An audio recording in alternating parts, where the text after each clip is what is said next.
BFM Business, vos placements, nos conseils, BFM Bourse avec Guillaume Sommerer. Quelle séance, on vous accompagne jusqu'à 18h en direct sur BFM Business. Il s'en passe des choses. Sur les actions, bien sûr, on va tout vous décrire dans un instant. Et puis ce symbole, voilà, c'est aujourd'hui que la Banque Centrale Européenne fête son anniversaire, le 25e anniversaire. Et c'est aujourd'hui que, quel symbole, le 10 ans britannique passe au-dessus du 10 ans grec. Ouais, le 10 ans grec sous le 10 ans britannique aujourd'hui pour la première fois de l'histoire. 12 ans après la crise des dettes et la crise grecque, c'est ainsi qu'on l'a dénommé.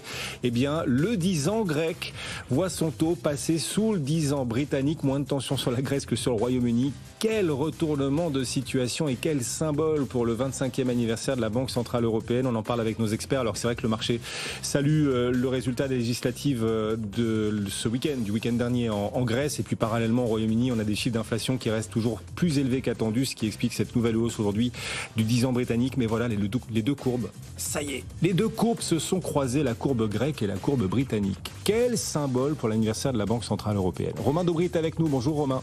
Et bonjour Guillaume. Depuis Bourse Direct, du côté des actions, on s'interroge toujours sur le plafond de la dette aux États-Unis. On s'inquiète aussi d'un possible retour du Covid en Chine. Le CAC 40, Romain, recule de 2% cet après-midi. Ouais, effectivement, le message donné sur les grands indices aujourd'hui n'est pas excellent à court terme en tout cas. On ouvre avec des gaps baissiers très larges, près d'1% sur le CAC 40, sur le DAX et sur les grands indices américains, Nasdaq et S&P aussi des gros gaps baissiers. Ça peut être ce qu'on appelle des gaps de rupture qui rompent avec la tendance précédente, donc peut-être la fin d'un mouvement. Maintenant, la bonne nouvelle, si je puis dire, là-dedans, c'est que les structures de retournement qu'on a mis en place ne sont pas énormes.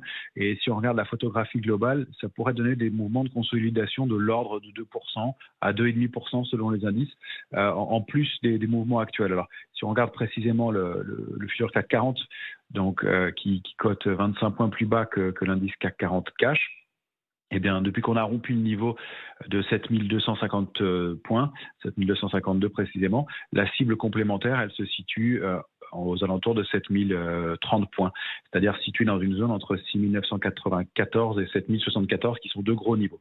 Ça, ce serait l'alerte de moyen terme. Donc, qu'on consolide un petit peu plus, c'est possible. Maintenant, ce qu'on constate, c'est qu'on n'a pas une pression baissière très forte. On entame une nouvelle échéance des marchés dérivés du mois de juin depuis 3 jours maintenant. On a constaté que la pression baissière s'est un petit peu renforcée hier sur l'Eurostoxx sur le CAC 40, mais c'est pas très lourd encore, de l'ordre de 0,5% sur le CAC 40 et même pas sur l'Eurostoxx si on regarde globalement.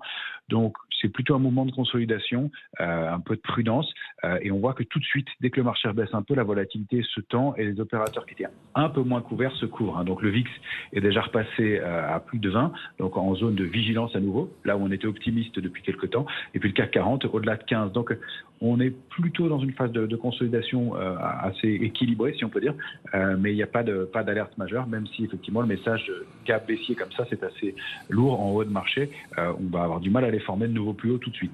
Oui, et on voit le secteur du luxe, par exemple, qui a beaucoup souffert hier, avec en plus un abaissement d'opinion de Deutsche Bank, et puis donc les craintes d'un retour du Covid en Chine. Ce secteur du luxe qui a beaucoup reculé hier et qui n'est pas aujourd'hui ramassé. Là, aujourd'hui, pour l'instant, à l'heure où l'on se parle, les investisseurs ne voient pas de point d'entrée encore sur ce segment du luxe. C'est peut-être aussi le signal qu'on est effectivement en consolidation. Du côté des valeurs, où est-ce que se situent les principales promesses pour la suite, quand vous regardez les signaux techniques du marché, notamment Romain?